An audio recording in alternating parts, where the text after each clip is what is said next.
అందరికీ నమస్కారం. ఈరోజు మనం అందరికీ బాగా తెలిసిన ఒక కథ గురించి మాట్లాడుకుందాం. కానీ ఈసారి దాన్ని ఒక కొత్త కోణంలో చూద్దాం. అందులో దాగి ఉన్న కొన్ని లోతైన విషయాల్ని తెలుసుకునే ప్రయత్నం చేద్దాం. అదే సమరయ స్త్రీ మరియు జీవజలం కథ.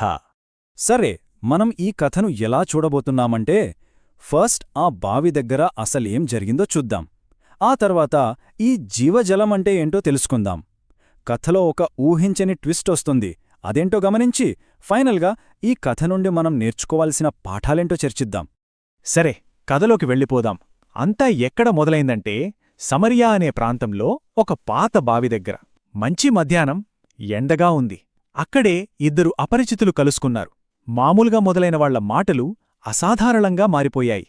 ఒక్కసారి ఆ సీన్ని ఊహించుకోండి.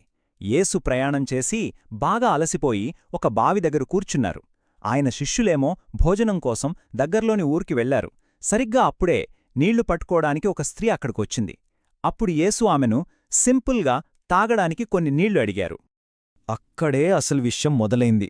ఇది జస్ట్ కొంచెం నీళ్ళివ్వండి అని అడిగినంత సింపుల్ కాదు. ఎందుకంటే ఆ కాలంలో యూదులకు, సమరయులకు అస్సలు పడేది కాదు. వాళ్ల మధ్య శతాబ్దాలుగా గొడవలున్నాయి. ఒకరినొకరు శత్రుల్లా చూసుకునేవారు. అలాంటిది ఒక యూదుడు ఒక సమరయ స్త్రీతో మాట్లాడ్డమంటే అదొక పెద్ద సాహసమే. ఆనాటి రూల్స్ అన్నిటినీ బ్రేక్ చేసినట్టే. సో మామూలు నీళ్లతో మొదలైన ఈ మాటలు చూస్తుండగానే ఎంత పెద్ద ఆధ్యాత్మిక చర్చగా మారిపోయాయో ఇప్పుడు చూద్దాం. ఇక్కడే యేసు ఒక కొత్త కాన్సెప్ట్ని పరిచయం చేస్తారు. ఆయన మాట్లాడుతున్నది ఆ బావిలోని నీళ్ల గురించి కాదు. దాని పేరు జీవజలం. అది ఎప్పటికీ మన దాహాన్ని తీర్చేసే నీరు. అసలు ఏంటి జీవజలం? చూడండి, రెండిటికీ తేడా ఎంత క్లియర్గా ఉందో. బావినీళ్లు తాగితే కాసేపటికి మళ్లీ దాహం వేస్తుంది. అది మన శరీరానికి సంబంధించింది. కాని ఈ జీవజలం అలా కాదు. అది మన ఆత్మదాహాన్ని శాశ్వతంగా తీరుస్తుంది. అదొక స్పిరిచువల్ విషయం అన్నమాట. వెంటనే ఆవిడ రియాక్షన్ చూడండి. ఆమెకి ఇంకా అసలు విషయం అర్థం కాలేదు. ఆమె చాలా ప్రాక్టికల్గా ఆలోచించి, అయితే సరే, ఆ నీళ్లు నాకివ్వండి, రోజూ ఇంత దూరం నడిచి రావక్కర్లేదు కదా అంటుంది. చూసారా, ఆమెకింకా కాన్సెప్ట్ అర్థం కాకపోయినా క్యూరియాసిటీ అయితే మొదలైపోయింది. ఇక్కడి నుంచే సంభాషణ మొత్తం మారిపోతుంది. ఒక నాటకీయమైన టర్న్ తీసుకుని చాలా పర్సనల్గా మారుతుంది. చివరికి ఒక షాకింగ్ నిజం బయటపడుతుంది.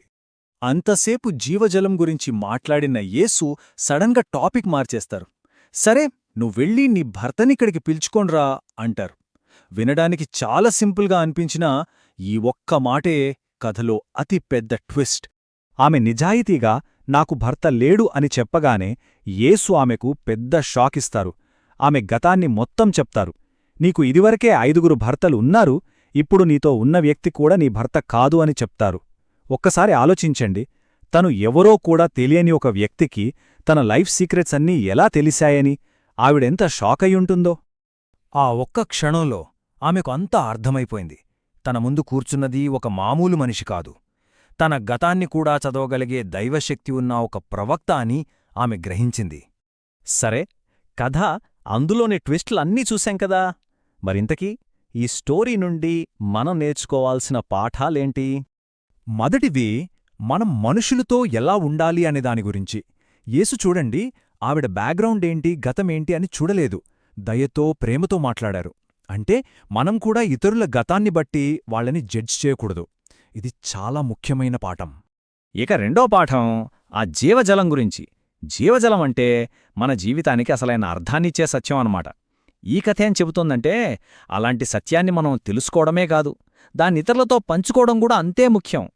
సరే, ఈ విశ్లేషణను ఒక ప్రశ్నతో ముగిద్దాం. యేసు ఆ స్త్రీతో ఆ జీవజలమనే సత్యాన్ని ఎలా పంచుకున్నారో చూశాం కదా. మరి మన జీవితంలో మనం తెలుసుకున్న మంచి విషయాల్ని, విలువైన సత్యాల్ని ఇతరులతో ఎలా పంచుకోగలం? ఇది మనం ఆలోచించాల్సి